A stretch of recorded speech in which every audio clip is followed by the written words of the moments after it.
Le doy las gracias a Richard Arce por estar con nosotros a esta hora de la mañana. Nos quedan unos 15 minutos para conversar. Le agradezco los minutos que siempre nos da.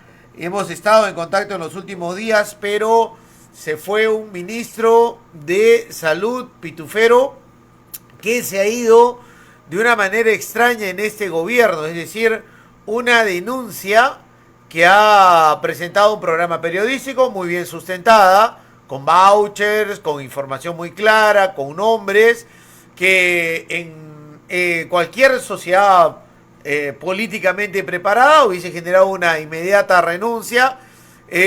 Acá uno se fue a dormir, dijo acá nomás quedó la cosa, el gobierno lo va a respaldar, pero no, el presidente subió un tuit y lo sacó de ministro. Hasta Cerrón saludó el tema diciendo que está bien que se vayan, pero oye, también debiste hacer lo mismo con otros, ¿no? Y ha empezado una investigación sobre él, lo cual parece muy bien. Ayer fue el ministro al gabinete, le dijeron que igual se iba, presentó sus explicaciones del caso, las cuales no tienen mucho sustento según se ha explicado. Ha empezado un tira de afloje de Cerrón por tumbarse algunos posibles candidatos y ahí pareciera que así debería ser siempre en nuestro país, ¿no? Es decir, claro, separar la paja del trigo, rápido, con las denuncias periodísticas, las investigaciones fiscales, pero parece que están muy agilitos con el tema de la OEA. Y Cerrón empezó una pulseada a ver quién va de ministro de Salud. ¿Por qué? Porque según también, ya no solamente lo que nosotros creemos de que salud es una cuota para Perú Libre y sobre todo para Cerrón, ¿no? Y está el tema sobre que la propia Fiscalía dice que en declaraciones de los colaboradores eficaces, salud sí es una cuota de Cerrón. Entonces hay que ver si se mantiene esa alianza ahí en ese tema. Seguido eso, Jennifer Paredes sale libre, ¿no? Nil Medina continúa en cárcel. Controversial medida, pero es la pluralidad de instancias que hay en nuestro país. El gabinete en la sombra, hoy se ve si se van a la cárcel Viverto Castillo, Salatiel Marrufo, Alejandro Sánchez, Abel Cabrera, ¿no? Y contra todo pronóstico, en un país también donde se deben analizar cualquier tipo de denuncia, Inspectoría de la Policía con el general Mejía Montenegro le exculpó, no llevó adelante ninguna sanción, no ha lugar las sanciones contra Harvey Colchado. Pareciera que los últimos, del domingo ahora, vivimos en un país que debería funcionar así, pero no es verdad, pues algo está pasando ahí en la política. ¿Cómo ves la situación, Richard? Muy buenos días. Fernando, buenos días, muchas gracias. Un abrazo. Como siempre, un saludo fraterno a nuestra ciudad heroica de Tacna y a todo el país. Evidentemente, ya no diría sorprendido, ¿no? Sino que esto es la confirmación de lo que tanto hemos estado denunciando. Cuestiones muy objetivas.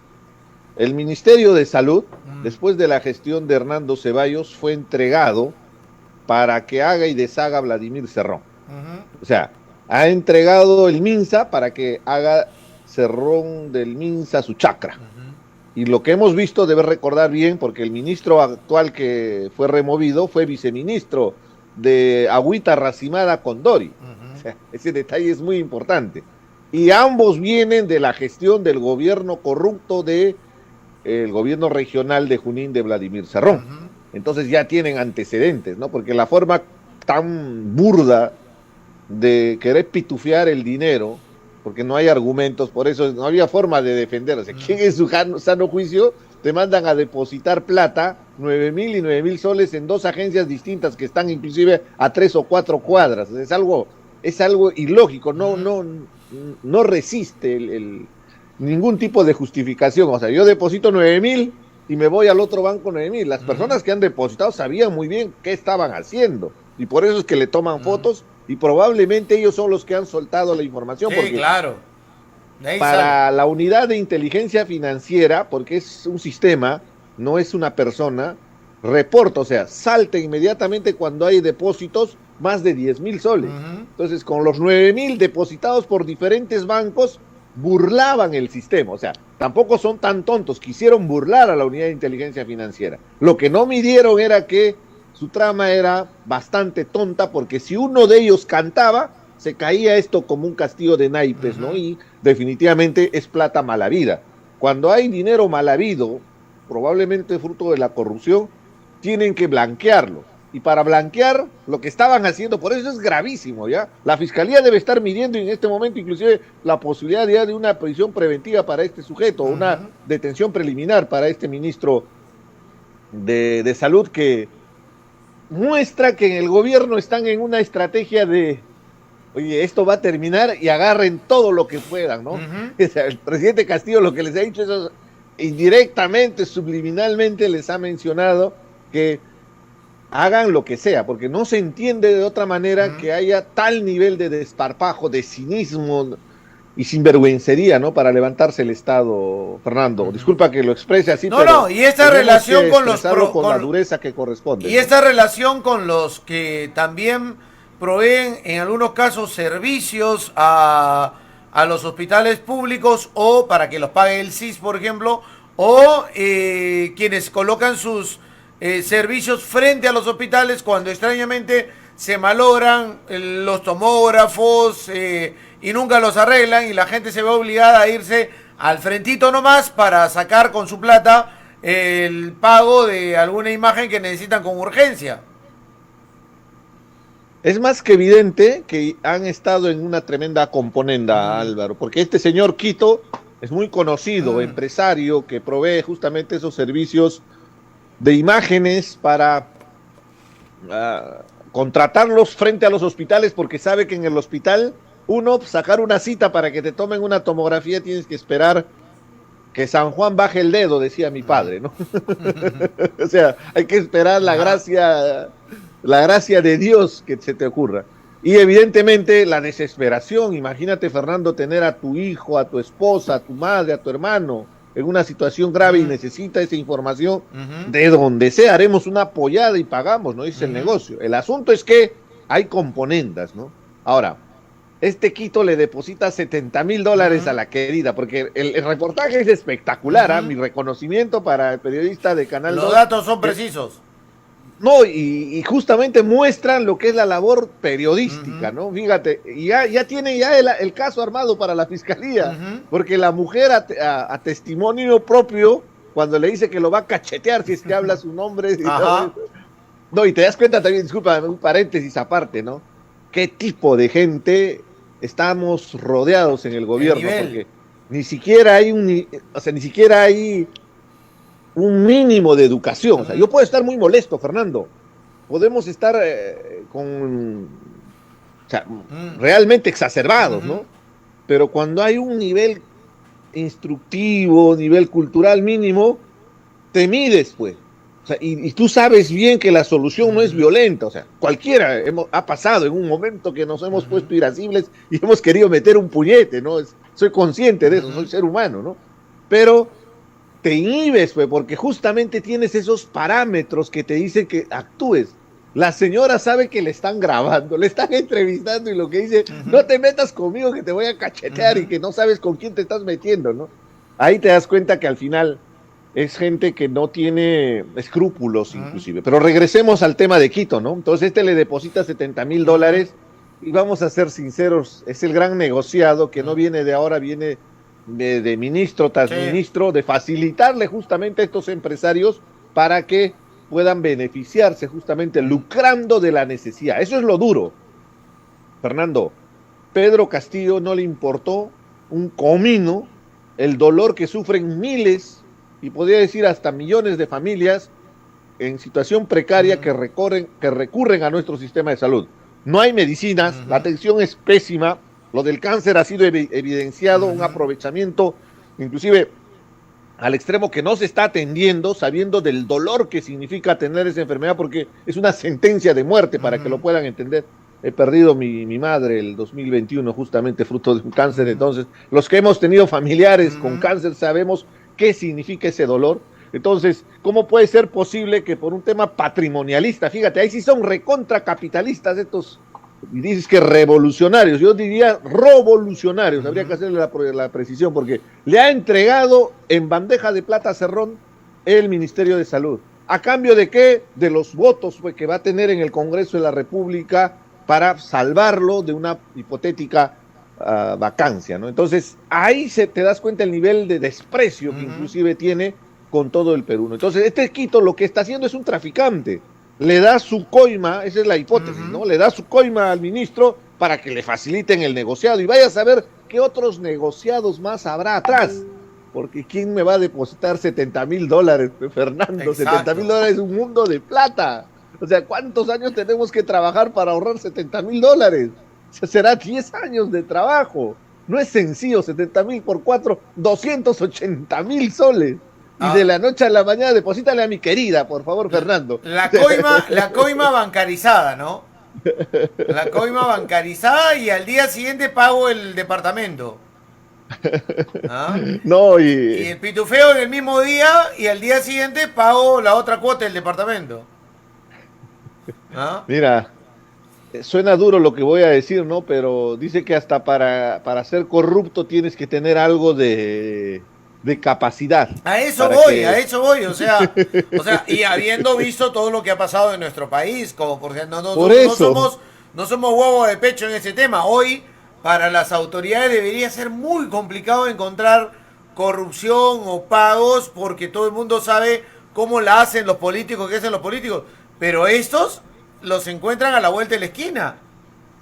No, y lo gracioso es, fíjate, justamente hago esa afirmación, ¿no? Porque ya hay un nivel de descaro, ya se ha perdido. Pues te decía, probablemente en el Consejo de Ministros hay Aníbal Torres, les dicen, ¿saben qué? Agarren todo lo que puedan, ¿no? Y levántense todo, ¿no? Porque no hay otra. Porque saben que su futuro es inexorablemente la cárcel o van a defenestrar a Pedro Castillo. Es insostenible. Que venga la OEA. Más bien yo de verdad he estado escribiendo varios artículos donde yo aplaudo más bien que venga la OEA. Así vengan representantes de Bolivia, de Argentina, o sea, afines ideológicamente. ¿Cómo vas a tapar el sol con un dedo, pues, Fernando? Sería un escándalo de proporciones si la OEA sale con un análisis después de la visita que acá hay persecución política, acá hay corrupción al grado extremo. Han estado festejando, he visto los twitters de Aníbal Torres, de Bermejo, que la OEA nos está respaldando. No, señora, la OEA lo que va a hacer es mandar una comisión. Y ellos al activar esa carta democrática, la OEA tiene que ir, porque es un documento signado por todos los países integrantes de la OEA y que un país la puede activar. Lo que ha hecho es activarla y al activarla la decisión es pronunciarse y enviar una comisión. Exactamente, y después del informe recién marcar posición. Entonces, mira, a mí me hace sentir tranquilo lo sucedido con Alan García y la Embajada del Uruguay. El Uruguay, un país hermano muy importante, pero que tuvo la decencia de decirle que no le iban a dar el asilo, porque no estábamos hablando de persecución política, estábamos hablando de corrupción. Y Almagro, yo sé que hay cuestionamientos, a mí me molesta varias acciones, pero Almagro es uruguayo, Almagro representa justamente a esa fuerza emergente que se ha dado en Bolivia con el Frente Amplio y todo, que ha permitido tener una sucesión de gobiernos donde se incluye evidentemente al gran Pepe Mujica, ¿no? Que es otro lote, ¿no? Hubiera sido lindo que Castillo tenga algo de Pepe Mujica para que realmente haga un cambio y hubiéramos estado emocionados en el Perú de los cambios que se podrían dar, ¿no? Pero a ver, regresemos y centrémonos en el tema, ¿no? Definitivamente lo que está haciendo Castillo el día de hoy es maquillar, pues. Es como cuando habían estos eventos internacionales y a la salida del aeropuerto pintaban toda la avenida Fawcett, ponían bonitos letreros para que cuando llegue con el taxi lo primero que se encuentren sean esas imágenes, ¿no? Claro, el problema es que te salías una cuadra y ya no tenías maleta. Yo me iba más por el otro lado porque es bastante duro la pobreza, porque vas a ver a niños mendigando, ¿no? Ahí en los semáforos. No, pero lo de la OEA, regresando al tema que tú planteas de la OEA, el tema es importante, pero yo lo que siento es que el discurso del gobierno ya lo conocemos. Amplio, claro. Victimización a la vena, vacancia, relato de hechos, una historia cronológica contada que en muchos casos tiene razón porque es sustentada por los hechos de los vacadores desde no aceptar la victoria electoral. Me preocupa el nivel del Parlamento que puede ser coherente en su trabajo, en sus críticas o cuestionamientos al gobierno de Pedro Castillo y la labor que está llevando adelante. Pero además creo que ahí es una oportunidad para que la Fiscalía de la Nación, que la fiscal tiene cuestionamientos por haberle cortado el cuello a los que investigaba Galermana, pero tiene un caso muy bien sustentado, muy bien documentado y muy avanzado con todos los colaboradores que tiene para decirle, lo vea, esto es lo que hay. Y además abrir una ventana, que espero que lo vea, lo haga, a otras instituciones, desde periodistas, o sea, colegios profesionales o instituciones que agrupan a la prensa, hasta la sociedad civil claramente identificada, como puede ser incluso la participación de la Defensoría del Pueblo y otros, para dar una opinión general de lo que pasa en el país. Definitivamente, ¿no? Y lo duro de esta situación para Pedro Castillo, porque en realidad yo puse el titular, se puso la soga al cuello. Es que esta comisión de la OEA va a levantar información de la sociedad civil y de la prensa. Y discúlpame, creo que a nivel de la prensa, en este gobierno ha sido el sector más maltratado, ¿ah? Inclusive canales y periodistas que apoyaron explícitamente a Castillo han recibido todo esta catanada de verborrea, diría, de Aníbal Torres, del propio Castillo, que los acusa de mermeleros, de prensa parametrada, prensa vendida. Y eso es lo curioso, ¿no? Porque justamente gracias a un reportaje, fíjate, mira la celeridad y la interpretación de Castillo, y por Twitter lo despide al ministro, ¿no? Después de una hora del reportaje. O sea, ahí no ha habido debido proceso, no ha habido presunción de la inocencia, ahí que esa prensa inventa cuentos. O sea, eso sí le han creído completamente. Entonces, ahí te das cuenta el doble estándar, pues, la sinvergüencería. Entonces, ¿a qué voy con todo esto? Mínimamente, la información de la prensa va a ser que justamente que cuando el presidente convoca una conferencia de prensa para que pueda esclarecer las serias acusaciones que han presentado inclusive al Congreso de la República una acusación constitucional, lo que hace el gobierno es simplemente le cierra la puerta y solo permite ingresar a la prensa internacional, ¿no? Entre comillas. Entonces, esos detalles, las agresiones, y lo que no entiende Aníbal Torres, lo que no entienden los ministros, el propio Castillo, es que los reporteros generalmente son jóvenes que están haciendo la carrera de periodismo, que en un momento seguramente van a conducir un programa, van a ser reputados periodistas de investigación, pero casi todos empiezan haciendo el trabajo de campo. Entonces, a esos muchachos, a esas señoritas que con el entusiasmo le ponen el micro en la boca, es con ellos que chocan. Y a ellos los acusan de, sí, por supuesto, hay grupos de poder, ¿no? Mediático, eso es innegable. Hay poderes fácticos. Pero ¿qué responsabilidad tiene de esa posición que pueda tener la empresa de comunicación cuando es un joven que está tratando de labrarse una carrera en comunicaciones y es el reportero? A ellos los ha insultado, los han empujado, su seguridad, hay cantidad de información justamente para mostrar, y aparte todos los pronunciamientos que han hecho estas asociaciones que ustedes tienen de periodistas, que justamente cuestionaban la obstaculización de la labor periodística, ¿no? Entonces yo creo que ese dato es determinante para la OEA. Lo segundo, determinante va a ser los operadores de justicia. Si algo podemos sentirnos orgullosos, Fernando, es que la Fiscalía, yo sé que en el Perú, o sea, la justicia es ciega y han estado abusando, ¿no?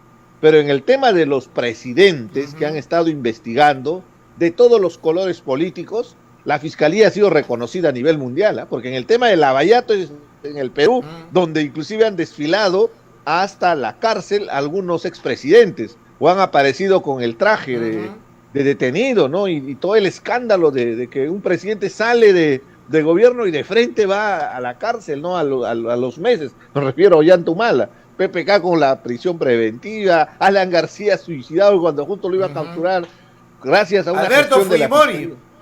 Alberto Fujimori. Entonces, ¿qué es esto? Que es imposible que puedan reescribir la historia. Y dos, cuando Almagro dice que tenemos que buscar el diálogo y el presidente Castillo dice hay que dialogar, invoco al Poder Judicial. Discúlpame, el Poder Judicial no dialoga con los inculpados, con los investigados. El Poder Judicial hace su trabajo. El Ministerio Público persigue el delito y el Poder Judicial va a administrar justicia respecto a esos delitos. No tiene absolutamente nada que conversar con el Ejecutivo. Ellos que cumplan su función. Cuanto más transparente e independencia hay, mejor para el ejercicio de la justicia, ¿no? Entonces, dicho todo esto, Fernando, definitivamente lo de la OEA, yo siento que va a ser el batacazo, ¿no? Final o la punteada final. No me gustan mucho los toros, pero va a ser el puntillazo que le van a dar a Castillo frente a la comunidad internacional, y era el único bastión que le quedaba, porque si pierde el reconocimiento internacional, definitivamente su gobierno simplemente va a estar en cuenta regresiva ya para defenestrarlo, ¿no? ¿Y cómo ves el tema del Congreso con respecto al tema de la vacancia y el envío de la interpretación del 117 al TC? Mira, el Congreso, yo no soy constitucionalista, mi experiencia es congresal, mis estudios en ciencias políticas, te puedo hacer una pequeña abstracción, ¿no? Lo que yo tenía entendido es que el Congreso también puede interpretar justamente las leyes, porque es parte de su función. Entonces, al enviar el documento en consulta, para empezar, el Tribunal Constitucional no es un ente consultivo. Exacto. Es un ente deliberativo, o sea, toma decisiones y administra, llamémosle justicia constitucional, no sé si el término es el adecuado, ¿no? Sino que el que hace la interpretación de la Constitución definitivamente es el Tribunal Constitucional, pero frente a un caso, a una demanda. A un hecho ya real, una decisión tomada. Porque inclusive tengo entendido que si harían una opinión, sería un adelanto de opinión, con lo cual no podrían inclusive pronunciarse en una futura demanda, ¿no? Y evidentemente ahí el Congreso comete un grave error. Lo segundo es que yo pienso que las acusaciones constitucionales tienen que proceder de una vez por todas, o sea, que avance el procedimiento dentro de la subcomisión de acusaciones constitucionales. No sé si percibes esa sensación de que en el Congreso ahorita como que se ha enfriado el tema, porque presentaron la denuncia constitucional y todos los días estaban todo el mundo. Ahora han aprovechado un poco este fin de semana, estos días que ha pasado, y se viene también Halloween, el Día de la Canción Criolla, feriados, y probablemente estemos hasta el 10 de noviembre y no tengamos nada respecto a la acusación constitucional. Eso me parece preocupante, porque entiendo bien que el Congreso no asume su responsabilidad, porque está de miedo, que sabe que si vaca Castillo, el siguiente que va a vacar es el pueblo al Congreso, o sea que el Congreso también se va. Entonces, ante esa realidad, es evidente que ellos tratan justamente desde un sector blindar inclusive al propio presidente Castillo, ¿no? Perfecto. Richard, te agradezco, gracias por acompañarnos, te dejo un abrazo, siempre muy agradecido por tus comentarios y tu análisis aquí en Radio 1. No, el gusto como siempre, Fernando, de gracias. Poder conversar estos temas muy importantes para el país, recordando nomás que es un deber ciudadano defender la patria. Hay corrupción, están levantándose el país en peso, hay que defender, no queda otra alternativa, así sean de derecha o de izquierda. Un saludo fraterno. Así te ataquen tus amigos de izquierda. Así te ataquen, así te digan traidor o lo que quieran, es nuestra patria. ¿Y dónde está Vero? ¿Ah? Ahí está la respuesta justamente a la inquietud de que hay que defender la patria, ¿no? ¿Dónde están? ¿Dónde están? No solamente Vero, hay varios políticos que cuando las papas queman hacen la labor de muertito, ¿no? Porque esto cuesta, o sea, meterse a denunciar, poner una posición firme, te va a costar políticamente porque te van a dar de alma, porque eso es lo duro, ¿no? No es que vas a tener el aval, no, hay sectores, se polariza por el tema. Entonces, muchos políticos prefieren hacerse el muertito. No es mi posición. Yo siempre voy a salir firme en la lucha contra la corrupción. Gracias. Es nuestra patria. Un Richard fuerte abrazo, Arce nos Fernando. acompañó el día de hoy.